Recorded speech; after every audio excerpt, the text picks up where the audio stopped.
روزی از روزها بهلول دانا آن دیوانه فرزانه از کنار دارالمجانین بغداد که دیواره‌های بلند و کهنه‌ای داشت می‌گذشت. بهلول ایستاد، گوش سپرد و لبخندی زد. با خود گفت عجب جایی است این خانه جنون، شاید عقل گم شده‌ام را اینجا بیابم. در زد. نگهبان در را باز کرد و با چشمانی متعجب پرسید تو را چه به اینجا؟ اینجا جای دیوانگان است نه جای فیلسوفان. بهلول گفت من هم دیوانه ام، اما دیوانه‌ای با برنامه. بگذار داخل شوم، شاید هم صحبتی یافتم که عقلش از من بیشتر باشد. نگهبان خندید و در را گشود. بهلول وارد شد و دید هر دیوانه‌ای در گوشه‌ای مشغول کاری است. یکی با سنگ‌ها شطرنج بازی می‌کرد، دیگری با باد سخن می‌گفت، سومی با سایه‌اش دعوا داشت و چهارمی با طنابی نامرئی طناب بازی می‌کرد. بهلول کنار مردی نشست که با چوبی خشک در خاک نقاشی می‌کشید. پرسید چه می‌کشی ای هنرمند دیوانه؟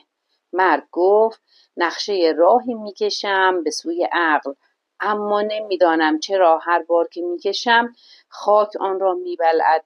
بهلول خندید و گفت پس تو هم عقل را گم کرده ای. مرد گفت نه، من عقل را فروختم به قیمت آرامش. بهلول حیران شد. رفت نزد دیگری که با کتاب وارونه مشغول خواندن بود. پرسید چه می‌خوانی؟ مرد گفت تاریخ آینده. بهلول گفت اما کتابت وارونه است. مرد گفت آینده همیشه وارونه می‌آید. آنکه راست می‌خواند گذشته را می‌بیند. بهلول سرش را خاراند و گفت شاید اینجا دیوانه‌ها عاقل‌ترند. در انتهای دارالمجانین در حیاطی کوچک چند دیوانه دور هم نشسته بودند. یکی با کلاه قاضی، دیگری با چوب قانون و سومی با زنجیر عدالت. بهلول پرسید چه می‌کنید؟ قاضی گفت دادگاه برگزار می‌کنیم. امروز قرار است عقل را محاکمه کنیم. بهلول خندید و گفت عقل را محاکمه می‌کنید؟ جرمش چیست؟ قاضی گفت خیانت به دل. او همیشه طرف منطق را گرفته و دل را تنها گذاشته. باید محاکمه‌اش کنیم. و همه فریاد زدند عقل باید تبعید شود. بهلول گفت خب پس دل را چه کنیم؟ دیوانه گفت دل را پادشاه می‌کنیم. او شعر می‌گوید، آواز می‌خواند و هیچگاه حساب نمی‌کند. بهلول آهی کشید و گفت اگر دل پادشاه شود و عقل تبعید، دنیا پر از شعر می‌شود، اما شاید نانی نماند برای خوردن. در داخل دارالمجانین در اتاقی تاریک مردی نشسته بود با 1000 کاغذ پاره. هر کاغذ خاطره ای بود. بهلول نزدیک شد و پرسید چه می‌کنی؟ مرد گفت فراموش می‌کنم. من هر روز یک خاطره را می‌سوزانم تا سبکتر شوم. بهلول گفت اما اگر همه را بسوزانی خودت را هم گم می‌کنی. مرد گفت خودم را گم کرده ام، اما آرامم.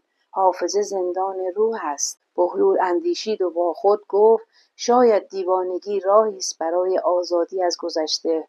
در گوشه دیگر زنی با لباس استادان تخته‌ای داشت و روی آن می‌نوشت درس اول چگونه عاقلانه دیوانه شویم. بهلول خندید و گفت این دیگر چه درسی است؟ زن گفت برای بقا در این دنیا باید دیوانه بود، اما با برنامه. ما به شاگردانمان یاد می‌دهیم که چگونه حرف‌های بی‌ربط بزنند، اما با اعتماد به نفس. بهلول لحظه‌ای در آنجا ایستاد و به کلاس درس آن زن نگریست. سپس در انتهای راهرو آینه‌ای بزرگ دید که بر بالایش نوشته بود آینه حقیقت، آینه‌ای که فقط دیوانگان را نشان می‌دهد. بهلول جلو رفت. تصویر خودش را دید، اما نه با لباس کهنه، بلکه با ردای قاضی، تاج پادشاه و کتاب فلسفه در دست. بهلول گفت این که من نیستم. آینه گفت این همان تویی است که مردم می‌خواهند ببینند، اما تو با لباس دیوانگی حقیقتی را پنهان کرده ای تا راحت‌تر بتوانی حرف بزنی. بهلول گفت پس شاید دیوانگی نقابی است برای گفتن حقیقتی که عقل از گفتنش می‌ترسد. در همان هنگام در قصر خلیفه وزیر با نگرانی گفت ای خلیفه، بهلول به دارالمجانین رفته و با دیوانگان هم صحبتی می کند. مردم میگویند او عقل را در جنون میجوید. خلیفه خندید و گفت شاید حق با او باشد، مگر نه اینکه گاه عاقلان دیوانه اند و دیوانگان صاحب بصیرت. وزیر گفت اما اگر مردم سخنان او را باور کنند نظم شهر به هم میریزد. خلیفه گفت نظم شهر از ترس است نه از فهم. بگذار بهلول بگوید، شاید ما هم چیزی از او بیاموزیم. وزیر گفت ای خلیفه، پس اجازه میدهی بهلول آزادانه در میان دیوانگان بچرخد؟ خلیفه گفت آری، چون گاه حقیقت در دهان دیوانه است که هیچ کس جدیش نمیگیرد. ساعتی گذشت، بهلول از دارالمجانین بیرون آمد. نگهبان پرسید یافتی آنچه میخواستی؟